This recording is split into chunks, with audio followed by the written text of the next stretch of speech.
জানো কিছু মানুষ আছে ভরসার কথা বলে বেইমানি করে। আচ্ছা, ওই নান্টু ঘটকের কথা মনে আছে যে আমাদের বিয়ে করাইছিল? কেন মনে থাকবে না, উনার মতন ভালো মানুষ খুব কমই দেখা যায়। ওই শালাই বলছিল আমার উপর ভরসা করেন, আর ভরসার মায় রে বাপ।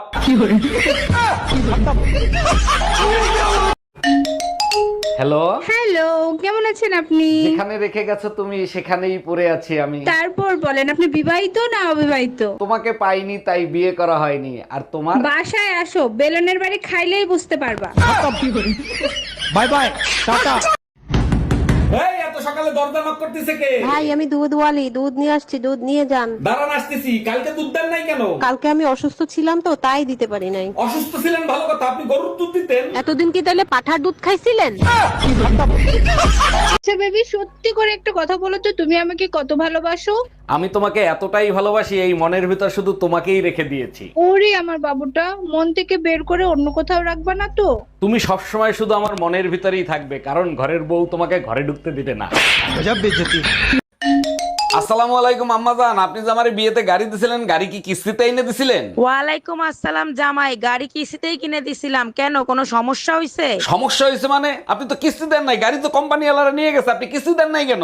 আরে জামাই, বিয়েতে তো গাড়ি দেওয়ার কথা ছিল, কিস্তি দেওয়ার কথা তো ছিল না। শুধু অ্যালার্জি থাকলেই চুলকায় না, এই যে আমি ভালো আছি এটা দেখেও অনেকের চুলকায়।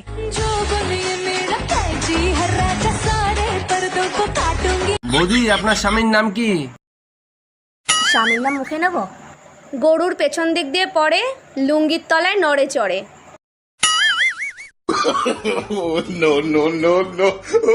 ও গোবর্ধন।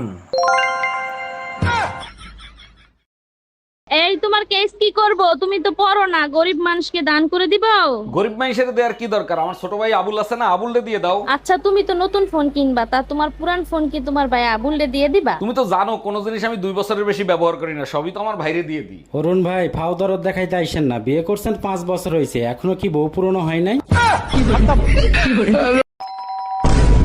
এই তাড়াতাড়ি পালাও, আমার বর এসে গেছে। তাড়াতাড়ি পালাও, আমার বর এসে গেছে। 1 মিনিট, তোমার বর তো আমি, তুমি আমাকেই পালাতে বলছো কেন? আচ্ছা, তুই যদি আমারই বর হোস্টেলে পালাচ্ছিলি কেন, বাজে ছেলে একটা?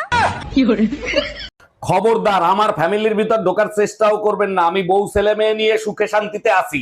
এই ডাইনির বাচ্চা ডাইনি, আমার সংসার ভাঙতে চাস? আর যদি কোনোদিন এই ফোনে ফোন দেস, তোরে ফোনের ভিতর ঢুইকে পিটাবো। তোমারে নিয়ে আর পারি না, এত রাগ করার কি আছে? আমার সংসারের ক্ষতি করবে আর আমি ছাইরে দেব? কে ছিল এই ডাইনি? তোমার মা ছিল।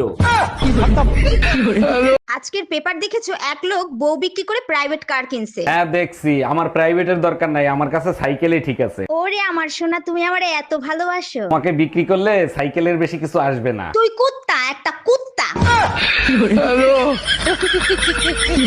অরুণ ভাই, পারফেক্ট স্বামী স্ত্রী কারা, এটা আপনি কিভাবে বিবেচনা করবেন? পারফেক্ট স্বামী স্ত্রী তারা যেখানে বউ স্বামীকে উদাস দেখতে পারে না। একদম ঠিক বলছেন। এটা তো বউর কথা বললেন, আর স্বামীর কথা কিছু বলবেন না? স্বামীর কথা বলার কিছুই নাই, স্বামী যতই করুক স্বামীর খুশি বউ সহ্য করতে পারে না। গজব বেইজ্জতি।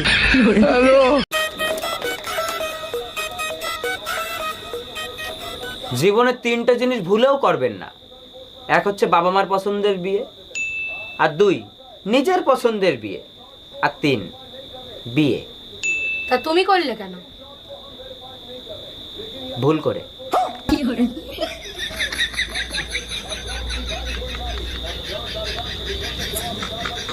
এই টুম্পা, কি হয়েছে, কাঁদতেছো কেন? আজকের পর থেকে আমি আর বাজারে যাব না। 4 রাস্তার মোড়ে এক লোক সিটি মারে আর ইশারায় ডাকে। আমার বউর সাথে ইপটিজিং করে কোন দোকানদার? তুমি শুধু নাম বলো। আরে কোনো দোকানদার না, ট্রাফিক পুলিশ। গাধা, ট্রাফিক পুলিশ গাড়ির সাথে ইপটিজিং করে, তোর সাথে না। জামাই কই তুমি? তাড়াতাড়ি এদিকে আসো। শালা শ্বশুর বেরিয়েও শান্তি নেই। কে জাম্মা জান, আপনার মেয়ে কি মরে গেছে নাকি? এসব কি বলো জামাই? সকাল থেকে মেয়ে বমি করতেছে, যাও মিষ্টি নিয়ে আসো, সুখবর আছে। আরে কিসের সুসংবাদ? লেবুর রস করে খাওয়ান, সারা রাত বসে মদ খাইছে। হ্যাঁ ম্যাডাম, এবার আপনি বলেন কত টাকা লোন নেবেন আপনি? স্যার বেশি টাকা লাগবে না, আপাতত 20 লাখ টাকা দিলেই হবে। লোন তো আমি দিয়ে দেবো, কিন্তু ব্যাংকের কাছে কিছু রাখতে হবে। কি রাখবেন আপনি? কিছু থাকলে কি আর লোন নিতে আসি? আপাতত বিশ্বাস জমা রাখেন। তোর বাড়ি ছাইরে আমি চলে গেলাম, খবরদার মনের ভুলে আমারে ফোন দিবি না। পুরো গরম তোমারে সহ্য করছি শীতের অপেক্ষায়, এখন তুমি আমারে ছাইরা চলে যাবা? তোমার মতো স্বামী সংসার করার থেকে জাহান্নামে থাকা ভালো। তুমি আমারে ছাইরা যাইও না, সামনে শীত আসতেছে, তোমারে ছাড়া থাকতে পারবো না। বাবু মানুষের সুখ দেখলে যাদের পেছন জ্বলে তাদেরকে মানুষরূপী জোনাকি বলে।